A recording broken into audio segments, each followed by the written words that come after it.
ভাবি আপনার বোনকে 5 মাস ধরে ভালোবাসি, প্লিজ আমাদের বিয়েটা দিয়ে দেন। আয়নায় চেহারা দেখছোস? আমার বোন রে আইছে বিয়ে করতে, আর আমার বোন যে তোরে ভালোবাসে তার কোনো প্রমাণ আছে? তাইলে আর 4 মাস অপেক্ষা করেন, 9 মাস পর প্রমাণ চলে আসবে।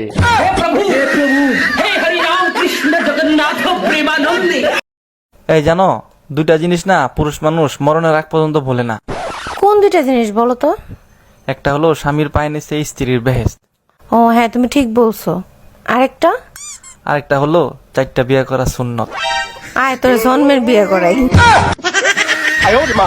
কিরে রাসেল, তোরে আজকে এত খুশি খুশি লাগতেছে, কাহিনী কি? ভাই আম্মা আমার জন্য মেয়ে দেখছে, এই যে দেখেন ছবি অনেক সুন্দর না? মেয়ে তো দেখতে অনেক সুন্দর, কিন্তু মেয়ে তোরে কি দেখে পছন্দ করলো সেটাই তো বুঝলাম না। কই দেখি।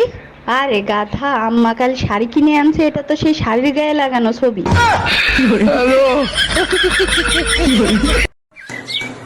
বাসায় কেউ আছেন? কে? আমি মিস্ত্রি, আপনি বলে ফুটো হয়ে গেছে গা পানি পরে। শালা লুচ্চা বেটা কয় কি? আরে ভাবি, আমি তো স্যানিটারি মিস্ত্রি, আপনার বলে বেসিন ফুটো হয়ে গেছে গা পানি পরে। আচ্ছা বলো তো, দুনিয়াতে প্রথম বউ আসছে নাকি শাশুড়ি আসছে? শাশুড়িও আসে নাই, বউও আসে নাই, প্রথমে শয়তান আইছে। ভাই কই যেতেছেন? ভাই বাজার আছি, প্রধানমন্ত্রী কইছে হারিকেন কিনবা। কেন আপনার ওদিকে মাঝে মাঝে কারেন্ট যায়?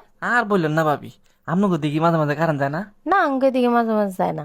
তাহলে তো আপনাকে বাড়িতে থাকার দরকার। আঙ্গ এদিকে মাঝে মাঝে যায় না, মাঝে মাঝে আহে।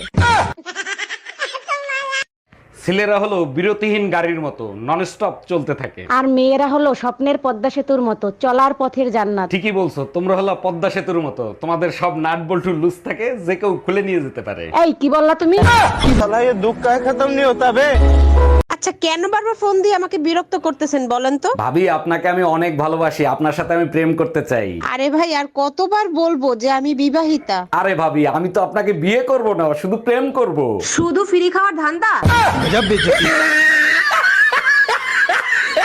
আচ্ছা, আজকাল তুমি কি সব রান্না করো? এগুলো তো মুখে দেয়া যায় না। পেঁয়াজের যে দাম, তরকারিতে পেঁয়াজ দিতে পারি না, স্বাদ হবে কি করে? তুমি এক কাজ করো, পেঁয়াজের জায়গায় মূলো দিয়ে তরকারি রান্না করো, অনেক স্বাদ হবে। ভালো বুদ্ধি দিছো, সেই তরকারিকে সারা রাত দুর্গন্ধ ছড়াবা, তাই না?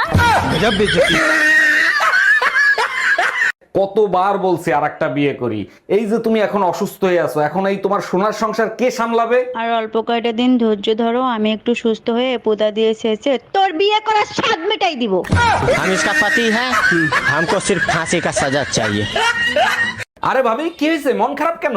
আমার ফোনটা ফানির ভিতর খুঁজে পাইছি, আমার 50,000 টাকা লস হয়ে গেল। আপনার ফোনের দাম তো 10,000 টাকা, 50,000 টাকা বলেন কেন? আরে ভাই, বিকাশের ভিতর 40,000 টাকা ছিল, সেটাও তো ভিজে নষ্ট হয়ে গেছে। मारो मुझे, मारो मारो मुझे, मारो मारो नहीं, ये मजाक हो रहा है। एक सेकंड।